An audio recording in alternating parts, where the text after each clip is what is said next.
Il contrôlait des fusions valant des milliards de dollars par un simple coup de téléphone, mais il ne pouvait pas faire manger une seule bouchée à son propre fils.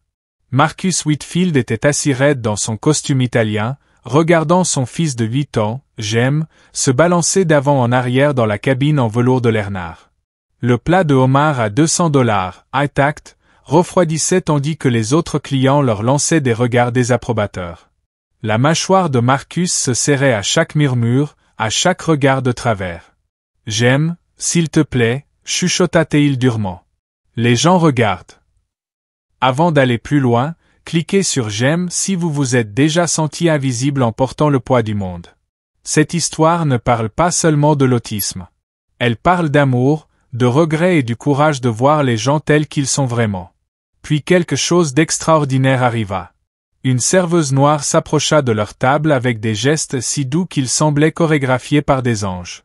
Sans un mot, elle s'agenouilla près de la chaise de Jem et se mit à fredonner une mélodie douce. Mais ce que Marcus ne savait pas, c'est qu'elle n'était pas une serveuse ordinaire. Elle allait lui apprendre ce qu'aucun spécialiste n'avait jamais pu. En moins de 3 minutes, le garçon qui n'avait pas parlé depuis 2 ans mangeait dans sa main. Marcus resta bouche bée. Qui était cette femme? Et comment avait-elle réussi ce que des équipes de spécialistes à $500 de l'heure ne pouvaient faire? 3 jours plus tôt. L'ascenseur montait silencieusement 60 étages. Marcus Whitfield, PDG de Whitfield Industries, se tenait comme une statue de marbre dans son bureau au sommet, observant la ville qui s'étendait en dessous comme un échiquier qu'il contrôlait. Son empire couvrait la santé, l'éducation et la technologie. 3 secteurs qui touchaient des millions de vies. Pourtant, la vie la plus importante restait inaccessible. Son assistante frappa doucement à la porte. « Monsieur Whitfield, la voiture est prête pour votre dîner avec Jem. » Marcus ferma les yeux. Un autre dîner père-fils obligatoire.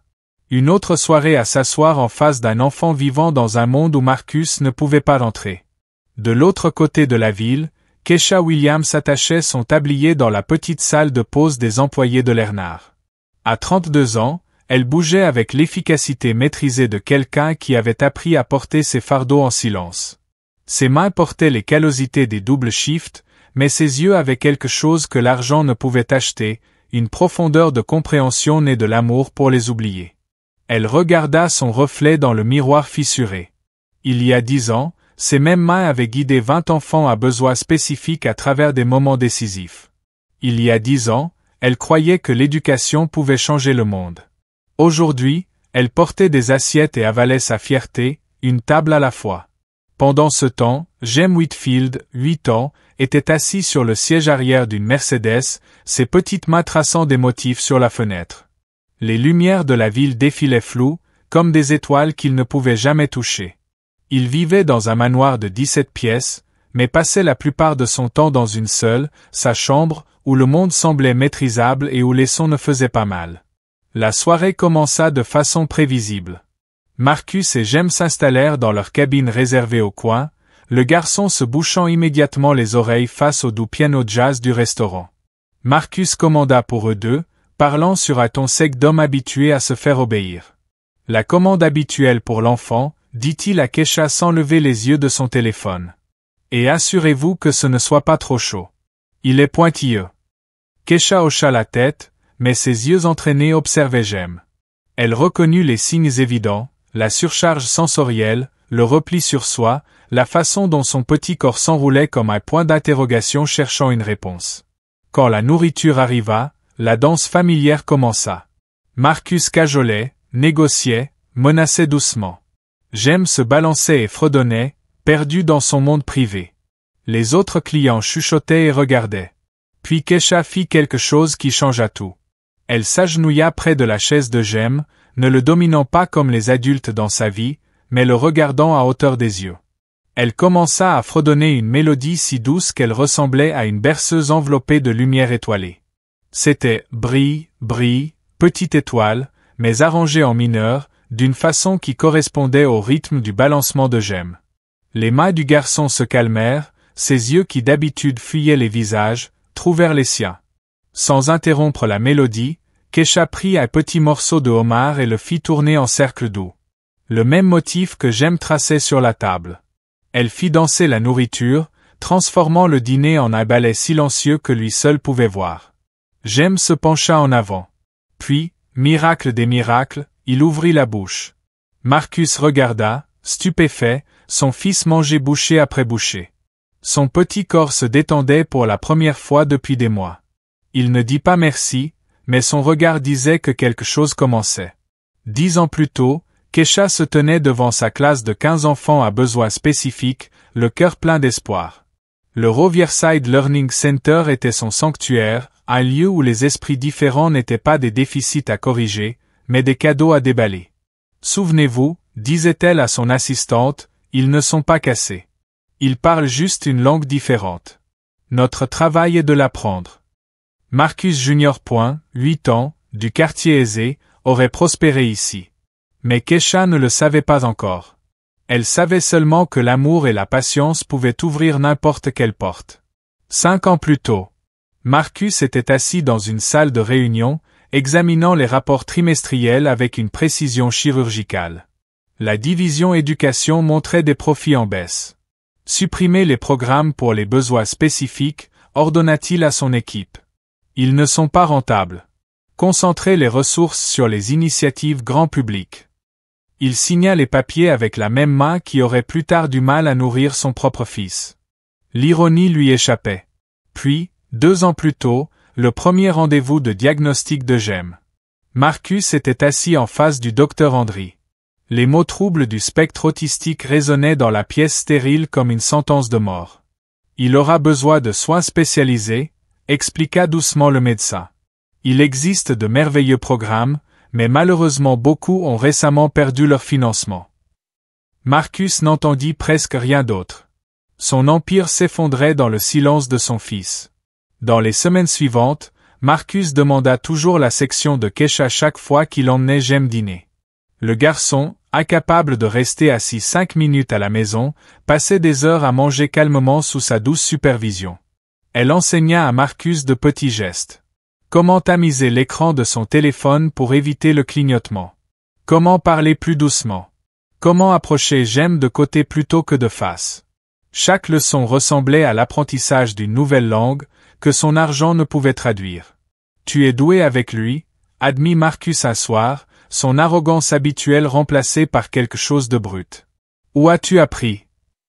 En pratiquant, répondit simplement Kesha, remplissant son verre d'eau. Mais quelque chose dans sa voix laissait entendre beaucoup plus. Marcus commença à arriver en avance, à rester tard. D'autres clients se plaignaient de la présence de Jem. Mais Kesha les installait toujours dans son coin le plus calme, créant une bulle de paix dans le chaos. Puis les complications commencèrent.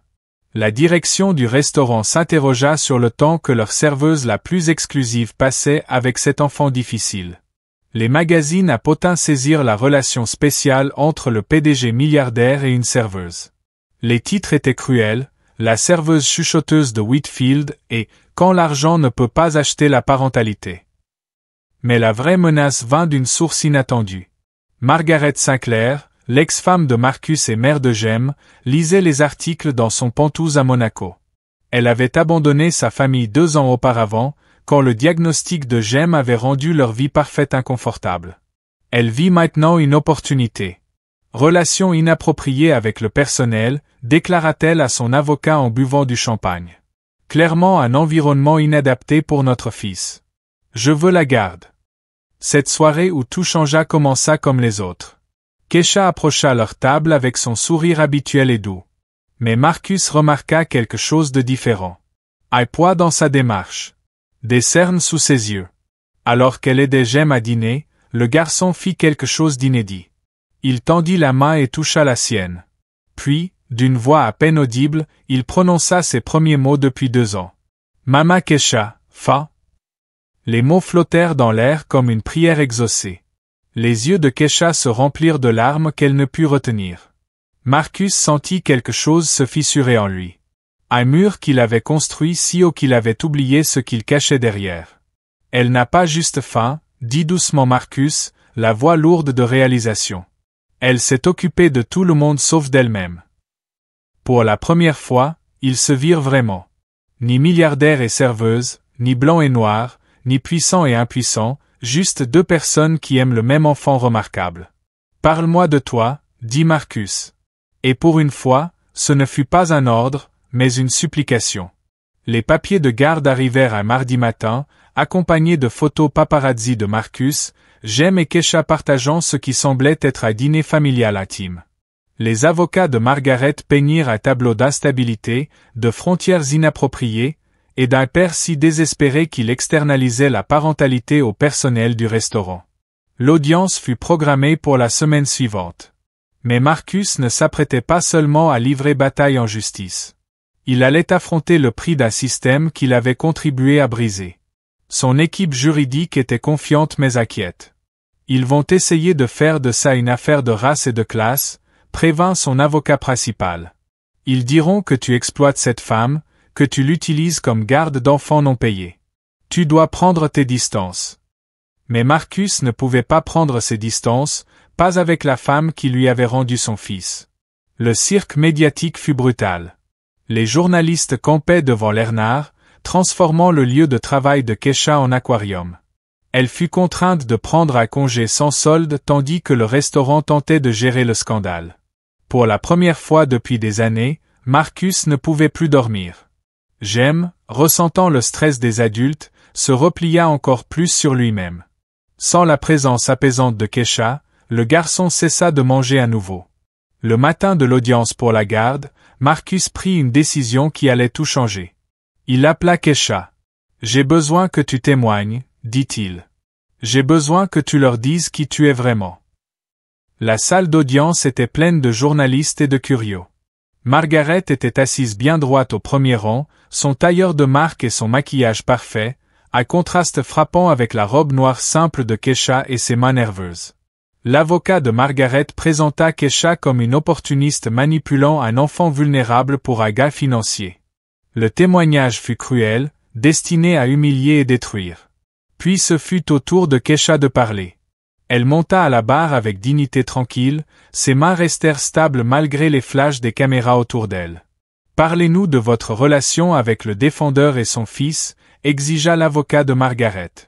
Kesha regarda Marcus, puis Jem assis dans la galerie, puis la salle remplie d'inconnus jugeant sa vie. « Je m'appelle Kesha Williams », commença-t-elle, sa voix gagnant en force à chaque mot. « J'ai une maîtrise en éducation spécialisée de l'Université de Columbia. Pendant 8 ans, j'ai dirigé le Riverside Learning Center où j'ai aidé plus de 200 enfants atteints d'autisme, de TDAH et de troubles du développement à apprendre à communiquer, à faire confiance, à croire en eux-mêmes. » La salle d'audience devint silencieuse. J'ai perdu cet emploi quand mon programme a perdu son financement. La société qui a retiré ce financement était Whitfield Industries. La société de M. Whitfield a supprimé les services mêmes dont son fils avait besoin. Des services que j'ai consacré ma vie à fournir. Marcus sentit le sang quitter son visage. Oui, continua Kesha d'une voix désormais pleine de force tranquille, je sais comment aider Jem à manger. Je sais comment le faire se sentir en sécurité.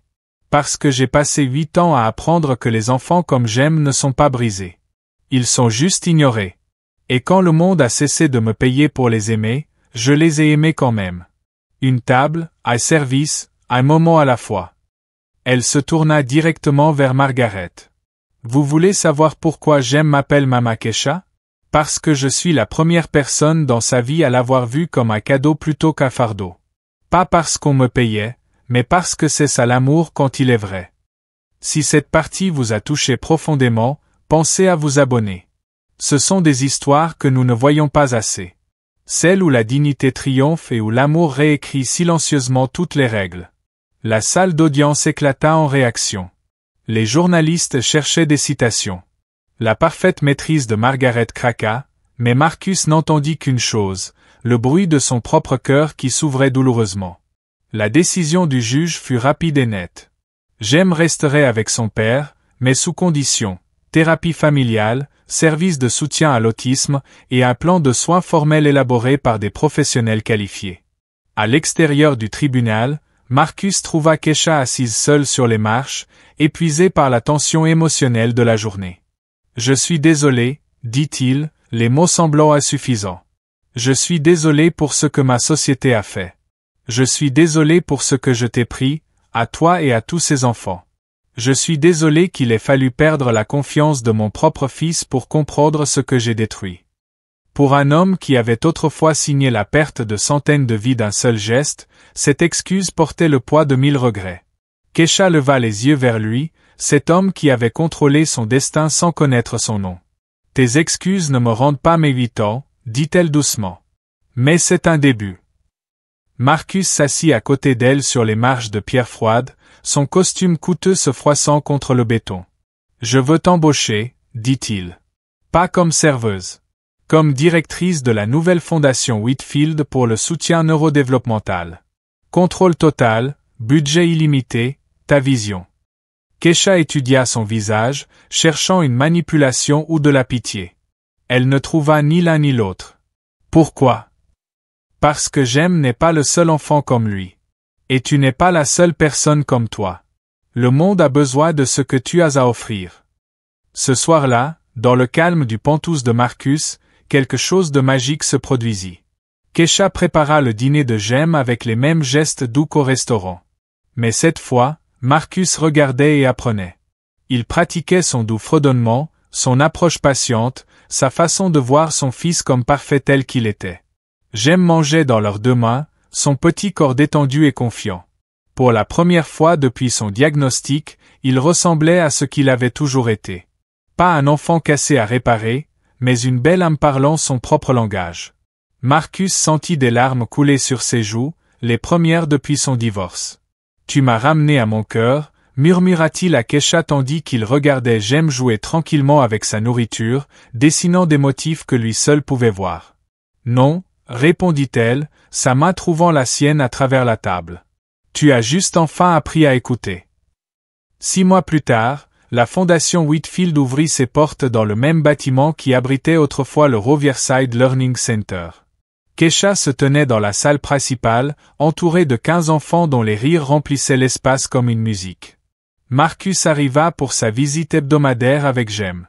Mais son fils n'avait plus besoin d'être encouragé à rester. C'était désormais son sanctuaire, un lieu où ses différences étaient des dons, où son silence parlait volume, où l'amour venait sans condition.